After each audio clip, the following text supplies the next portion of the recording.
So, Nigeria is a tough country for our young people to love. It is a life and death issue to be born a Nigerian, and for those that survive birth. There are 13 million young people who should be in school who are not. That's a record-breaking number. And that is 13 million people who will grow up in the 21st century illiterate. That is a crime of governance of staggering proportions. And that is only possible because we have private servants in public office. Even for the young who manage to break out and get an education, there is hopelessness on the streets. The blind can hear it, the deaf can smell it, but the young are doing something about it. It is called the Not Too Young to Run campaign.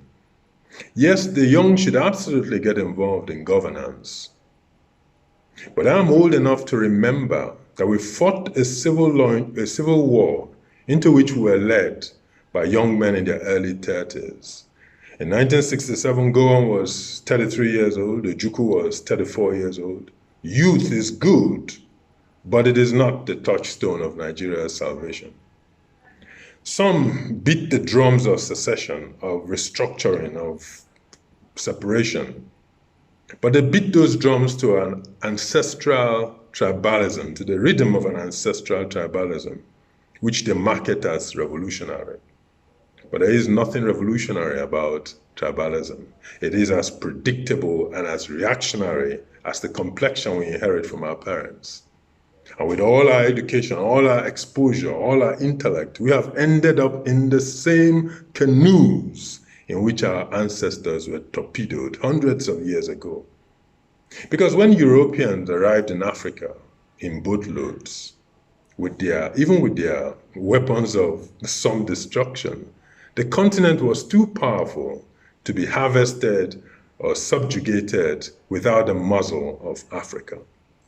So they used our ethnic nations against one another, to hunt one another for slaves, to subjugate themselves into colonies. In 1874, the Yorubas and the Hausas combined to defeat the Shakiris under Governor Nana for the British. In 1892, the Hausas constabularies was used to defeat the last independent kingdom of the Yorubas, the Ijebus. In 1897, Yoruba and Hausa soldiers led the sacking and the looting of the historic kingdom of Benin. Although, of course, they did not get to keep any of the loot. All those are all over Europe. Also, in 1897, the Fulani state of Bida was defeated by an army of 30 British soldiers and 1,500 Hausa porters and soldiers. Nigerians were used to harvest Nigerian slaves and resources and to colonize Nigeria. These are the facts. It was the same all over Africa. 1873, British used Hausa constabulary to destroy the Ashanti Kingdom of Ghana. The Italians used Eritrean soldiers to defeat the Libyans. They used Libyan soldiers to defeat Ethiopia. The French used Algerian and Senegalese soldiers to defeat and occupy Morocco for decades. Today, from Cape to Cairo, Africa has one common enemy: bad governance by our black colonial government, the colonists.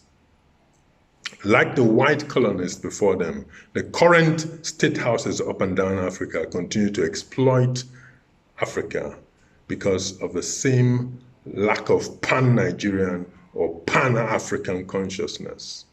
And our youth, our young people, continue to fall mugu. Recently, a friend of mine on social media advised Nigerians under 50 to take their talents and passions and emigrate to a country like Canada that appreciates them. And travel is great, immigration is wonderful. Both immigration and emigration, it's all good. It has its place in the human experience. And that is the meaning of freedom. But emigration is not only impractical advice for 150 million Nigerians or so under 50. It is also, in my humble opinion, bad advice. Some of us look to the West for salvation, some look to the East. Some look to Rome, some look to Mecca. We are divided by our Western and Arabian extremisms. We are so dyed in the wool of foreign cleavages that we have lost our core beyond hope of archaeology. Who looks to Africa? Who looks to our essential brotherhood and sisterhood? Where are the African patriots who will save the continent, even at the cost of their lives?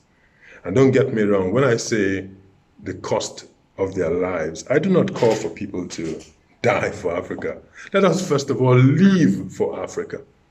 On the calculation that our present lives are hopelessly devalued anyway, not because our lives mean nothing to us, but because our vision is more valuable than the life we live right now.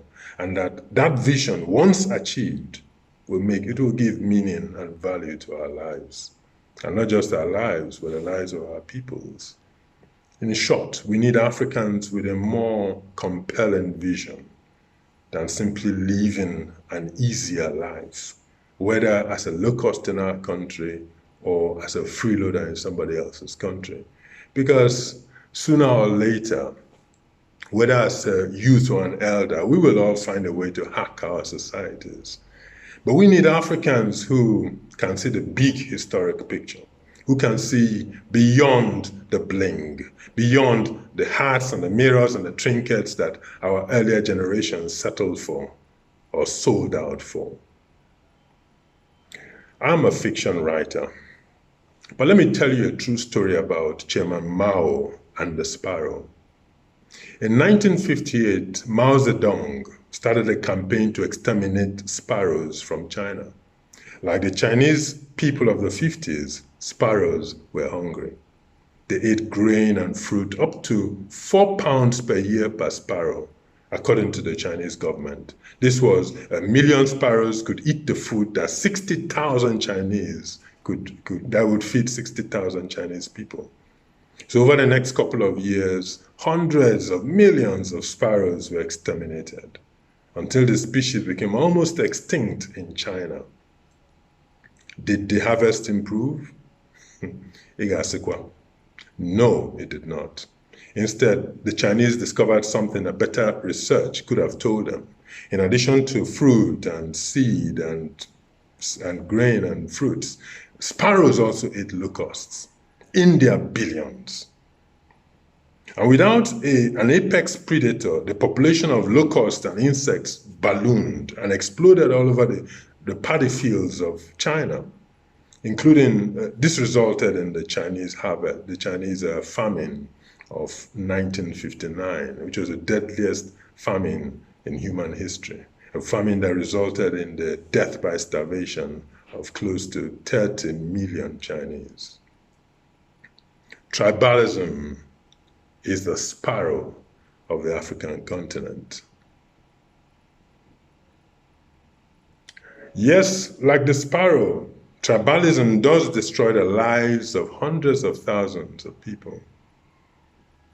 But by fighting our different ethnicities, tribalism causes us to enable the deaths and suffering of millions through man-made disasters like the transatlantic and the Arabian slave trade, like Euro-colonialism, black-on-black colonialism, bad governance.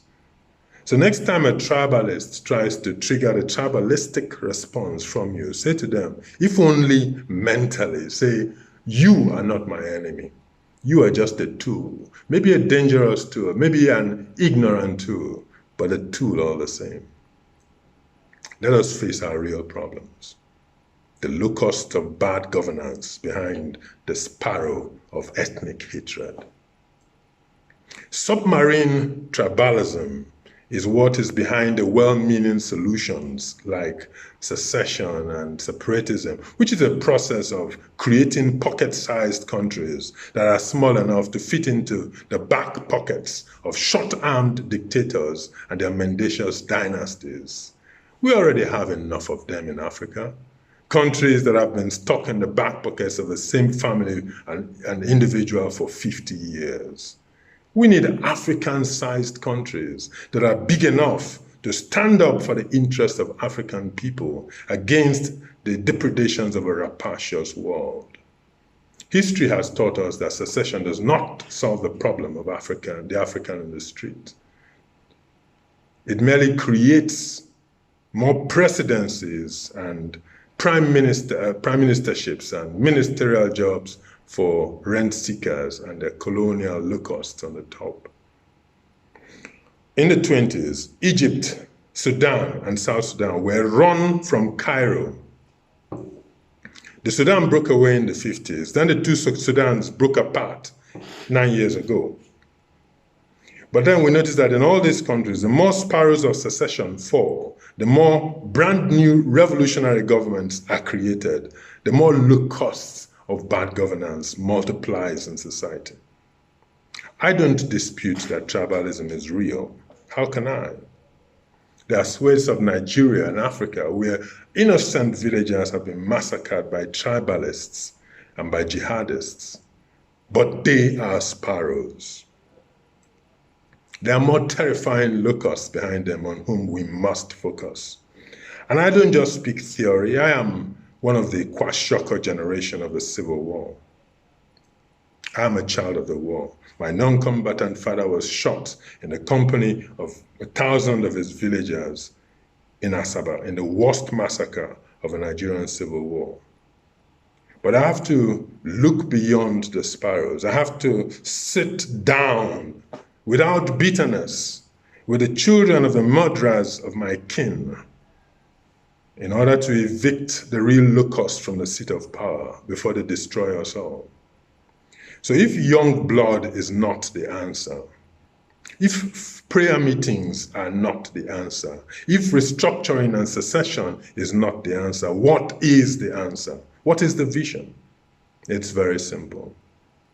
We must find a systemic way to build good governance into our state structures. We must end the epidemic of private servants who cause perpetual vacancies in the public service by hijacking the office of public servants to serve themselves, their family, and their friends. We must introduce a 3-point law that punishes serious corruption with total assets forfeiture and liquidation for companies, that rewards whistleblowers with a percentage of recoveries, that gives universal right to prosecute corruption to all 37 attorney generals across Nigeria. It's as simple as that. And you can get to read the details at bribecode.org. Currently, the law in Nigeria is that the federal attorney general decides what corruption cases can get prosecuted. And when any case begins to get embarrassing, he can legally kill the case. No questions asked. This means that the friends and families and friends of the Attorney General and his bosses have no reason to fear the embarrassment of law. This is the meaning of impunity. The impact of federal attorneys general who are either too mendacious or cowardly to prosecute clear cases is that after foreign companies have fed fat from corrupting Nigeria, their governments can proceed to feed fat from prosecuting them. There are hundreds of cases like this across Africa, but let me just give a few examples from Nigeria. Between the Halliburton cases in the US, the Ibori case in the UK, the Malabo oil block case in Italy, the Saffron case in France, billions of dollars have been earned by foreign governments in fines and forfeitures from the resources of Nigeria. But they will never be prosecuted in Nigeria, even though those income rightfully belong to Nigeria. Why? Too many powerful locusts are involved. If the bribe code was enforced, the liquidation penalty for private companies will discourage corporate citizens from corruption. And where corruption does happen, the prosecutions, the fines, and the forfeitures will happen locally. The bribe code privatizes good governance by ending that unrealistic expectation that corrupt people will police and prosecute and convict and sentence themselves. It will never happen. Instead, the office of the citizen under the bribe code gets an active, rewarded part in policing the lives of their politicians and civil servants. Because waiters, messengers, bartenders, hotel staff, bank tellers, even estranged girlfriends, children, and ex-wives are potential whistleblowers for reward. The bribe code will encourage competition among the 37 attorney generals in Nigeria because fines and forfeitures go not to foreign governments, but to the internally generated revenue of the Nigerian state or the federal government that prosecutes. Whistleblowers' rewards harnesses the energies of privatization. Universal prosecution harnesses the powers of competition, both between the political parties and the states. While the penalty of corporate liquidation and total assets forfeiture harnesses the energy of the most important aspect of behavioral change, self-regulation born out of self-interest. So, will you join us? Change and migration is an intrinsic human right. We can change family, we can change religion, we can change home, we can even change our nationality. But there is no paradise anywhere on earth, and this is a truth that will become clearer and clearer as the days go by. The Amazon forests of South America is a symbol of fertility across the world. When you think Amazon, you think of lush forests and all, but the soil is 90% depleted and deficient in phosphorus. It has been leached by the rain and river. From research and from satellite imagery, we know that what fertilizes the Amazon is not the soil, it's not nature. It is the more than 20 million tons of dust that blows from the Sahara Desert every single year. That dust contains some over 20,000 tons of phosphorus from the Chad Basin. And that is a fitting metaphor for Africa's role in the world today. One day, Africa will stop hemorrhaging doctors and nurses and scientists and dust. One day, Africa will evict private servants from her public service. One day, Africa will husband her millions of out-of-school children and mentor them and teach them. Africa will husband her brains, her brawn, her minerals, especially her dust. And there is no force on earth that can oppress the peoples of a renascent, of a reunited Africa. For some, home is the land they are migrating to. For some, it is the land they cannot forget. For those of you like me who see the despair of our reality and say, this is not it. For some of you who have attained a measure of comfort, whether at home or abroad, and you're thinking, this is not it. For those of you who have been betrayed by their Africa, who are now of age, it is time to stop blaming a previous generation. Our hands are now on the steering wheel, and if it is not, it is our fault. If we are born into slavery or oppression, our first occupation is freedom fighter. Let us end the blame game. We must contend for our values. We must. Join us at bribecode.org. Volunteer, sign the petition, bring your ideas to the table. Let us bring Africa, the Africa in our hearts, let us bring it into reality before the day of a locust comes. Good morning.